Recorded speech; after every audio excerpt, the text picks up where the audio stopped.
Olá, amigos e amigas. Sou Luiz Rorato, escritor, poeta, comendador, empresário, etc. E tenho mais um recado importante para vocês.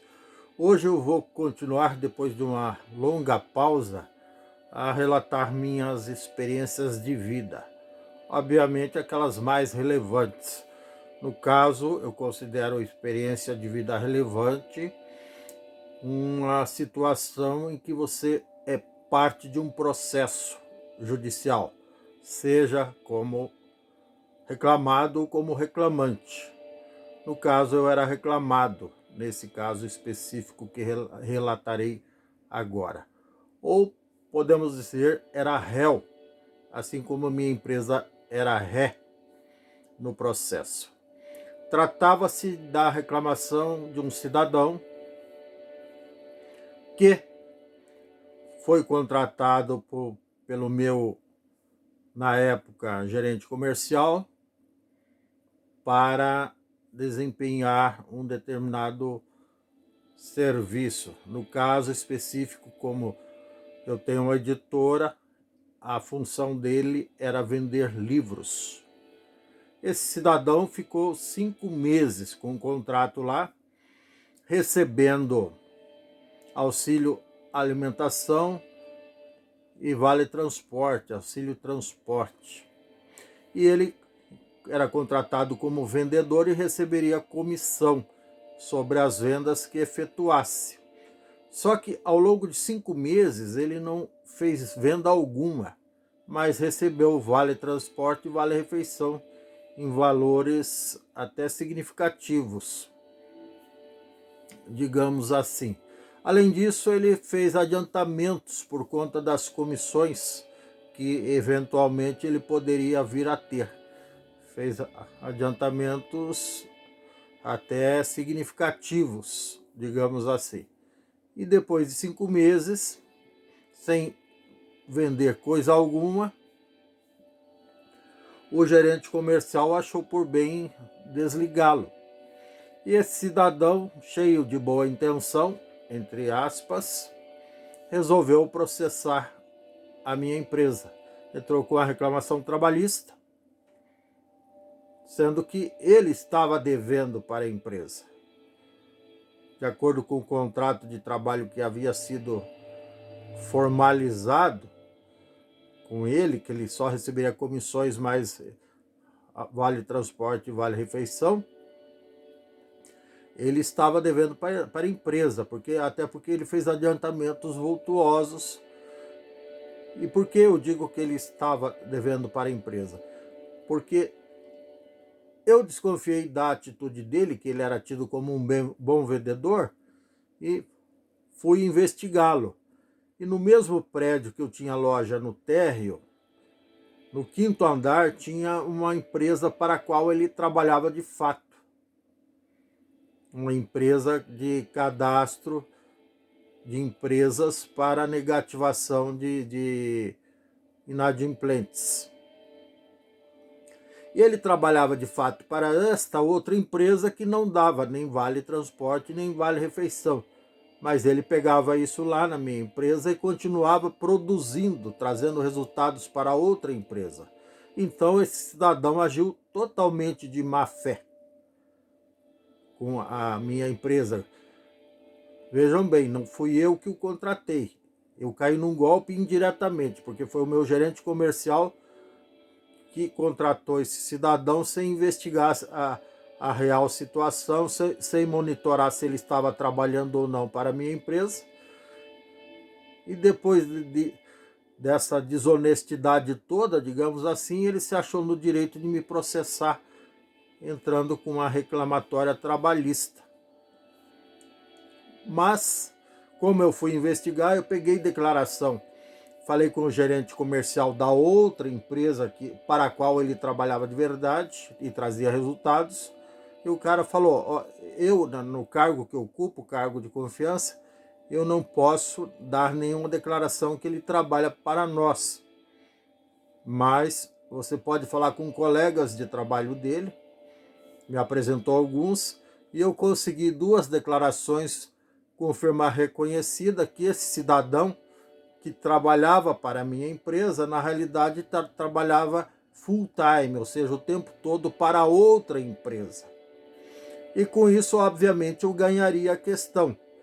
Eu poderia não reaver o prejuízo que eu tive com ele, mas não teria que indenizá-lo segundo o pedido dos advogados dele, que era um pedido bem alto, que alegava que o cara tinha trabalhado 5 meses sem registro, sendo que ele tinha um contrato de prestação de serviço, que aliás ele nem quis o registro porque ele já trabalhava para outra empresa em tempo integral,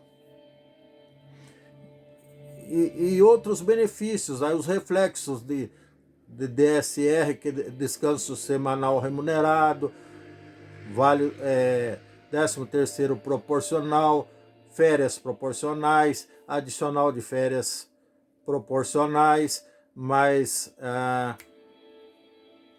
enfim, o cara pediu uma fortuna de indenização e ainda estava me botando a pecha de profissional, de empresário, de patrão desonesto, sendo que ele era o desonesto da história. Aliás, como eu digo sempre em alguns vídeos aqui, Freud explica, ele estava se projetando. Isso é muito comum no mundo da política, a projeção. Enfim, voltando ao meu processo, a minha triste experiência de vida, no dia da audiência, o meu advogado me orientou para chegar meia hora antes. E eu cheguei lá 35 minutos antes e ele, inadvertidamente, pediu para que eu esperasse. Era a primeira vez, desculpa, era a primeira vez que eu era réu num processo trabalhista. Ele pediu para que eu esperasse ele no saguão, no térreo, na frente, na porta do tribunal. E eu fiquei lá esperando o cara. E ele não aparecia, o advogado não aparecia. Deu a hora da audiência, que era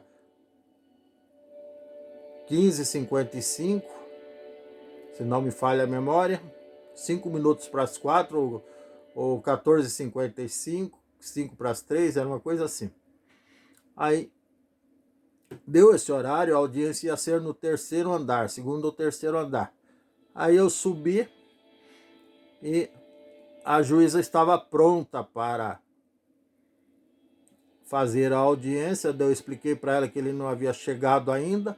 Daí imediatamente ela começou a lavrar o termo de ausência das partes. Quer dizer, ela ignorou até a minha presença ali enquanto empresário, enquanto réu, enquanto contratado, aliás, ou melhor dizendo, contratante mesmo. Ela ignorou a minha presença porque o meu advogado não chegou, e no fim das contas ele chegou 5 minutos, ele chegou às 15 ou às 16 horas, não sei que horas que era exatamente, 5 minutos após ao horário previsto para o início da audiência. Chegou esbaforido, subindo a escada, que era mais rápido do que esperar o elevador,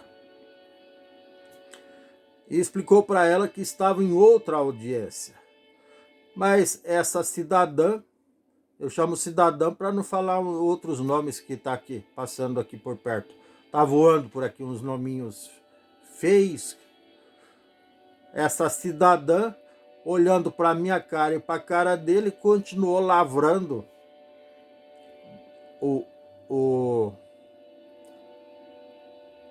a sentença, digamos assim. Não sei o termo jurídico agora, mas era a sentença de não comparecimento, o auto de não comparecimento do reclamado, no caso eu, juntamente com o seu advogado, e dando revelia, ou seja, dando como verdadeiro os valores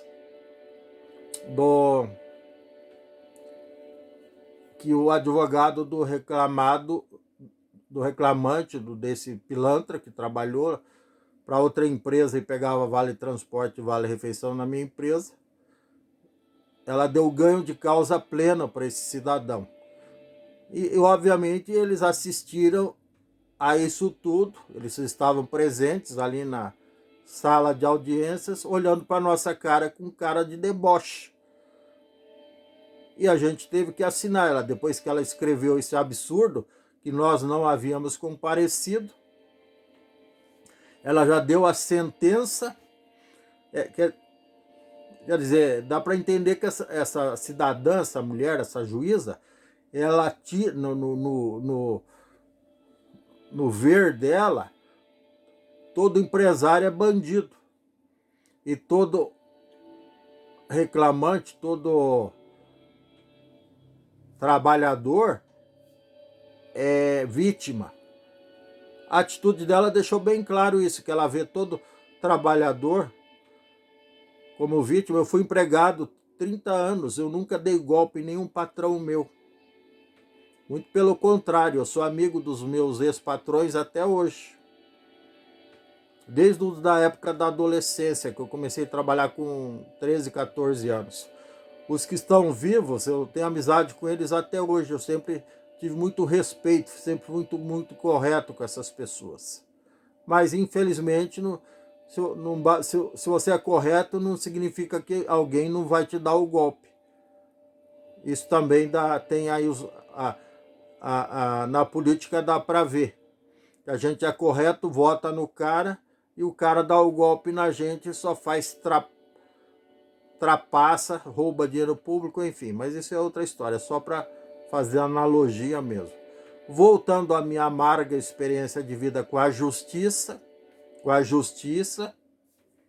trabalhista, eu tive outras experiências negativas que eu vou narrar em vídeos próximos, não só com a justiça trabalhista, mas com a justiça comum também. Essa cidadã, essa juíza, com a maior cara de pau do mundo, escreveu e assinou, olhando para a minha cara e para a cara do meu advogado, que nós não estávamos presentes, só repetindo isso, para ficar bem marcado, e ainda pediu para que a gente assinasse o documento, quer dizer, nos obrigou, né? Porque a gente não pode contrariar juíza porque é autoridade. E deu revelia. E daí, lógico, os outros assinaram com cara de satisfação, tipo, deu golpe no trouxa, deu a rasteira no trouxa. Só que depois que a gente saiu da sala de audiência, que nós não estávamos, veja bem, a gente saiu da sala que nós não estávamos, foi bem isso que aconteceu. Que a cidadã deu revelia e deu ganho de causa plena por todos os valores reclamados e mentirosos do advogado do reclamante, pilantra, safado. Aí eu falei para ele, falei para os dois, para o advogado e pro cidadão, ó, você ganhou aí com essa cidadã, mas você não vai receber. Quer receber, cobre dela, porque eu não tenho dinheiro para te pagar. Quer dizer, eu até tinha dinheiro para pagar minhas coisas, pagar a equipe que ficou, os outros funcionários, comprar o que eu precisava, mas eu não tinha dinheiro para dar para pilantra. Nunca vou ter dinheiro para dar para pilantra. Acredito que você que está me vendo e ouvindo nunca vai ter dinheiro para dar para pilantra, para safado que encontra apoio na justiça. Tipo um safado aí que é candidato e que teve as penas anuladas pela fada madrinha. Safadeza por safadeza, é tudo da mesma laia mesmo. Então, eu também fui vítima desse tipo de safadeza. E aí eu fiquei tentando buscar explicação para isso. Aí eu lembrei de duas máximas que circulam muito no meio jurídico, não necessário, no meio jurídico, entre os advogados e correligionários dos advogados, digamos assim. Duas máximas. Uma que cabeça de juiz é igual bolsa de mulher, ninguém sabe o que está dentro, com todo o respeito às mulheres, né? É só uma piadinha, uma brincadeira. E uma outra coisa, até porque ninguém tem autorização para fuçar na bolsa da própria esposa, né? Eu não faço isso e acredito que todo homem que se preza não faz também. Nem da filha, nem da mãe, nem da irmã. Qualquer homem que se preza não faz isso. Enfim. E a outra máxima também, não necessariamente máxima, mas um relato, uma constatação, que se houver uma audiência entre uma demanda entre locador e locatário, inquilino e senhorio, se o juiz for proprietário de imóveis que ele aluga, ele vai dar a sentença favorável para o locador. E se o juiz for inquilino, lá na sua casa, na casa de praia, na casa de campo, provavelmente ele vai dar ganho de causa para o inquilino. Infelizmente, lamentavelmente, é assim que caminha a humanidade, inclusive dentro do judiciário, se é que me entendem, tá bom? Um abraço a todos. Não estou generalizando, estou contando um fato específico, mas tenho mais outros fatos específicos para relatar de decepção com a justiça, com o poder judiciário, que tem muito juiz, muito togado, muito capa preta que se acha perfeito, só que não. Tem muitos juízes aí que foram até réus. E o que me entristece é que a pena deles é se aposentar compulsoriamente. Ou seja, quando o juiz apronta, em vez de sofrer as mesmas sanções que todo cidadão sofre, ele é beneficiado com uma aposentadoria precoce e compulsória. É o prêmio que todo mundo pediu a Deus. É melhor que ganhar na loteria. Pelo menos é assim que eu vejo, tá bom? Se você gostou, dê um like, dê um joinha, compartilhe esse vídeo que é de interesse nacional, inscreva-se no meu canal, ative o sininho para receber novos vídeos em tempo real. Um grande abraço, até breve, boa sorte com o judiciário e tchau.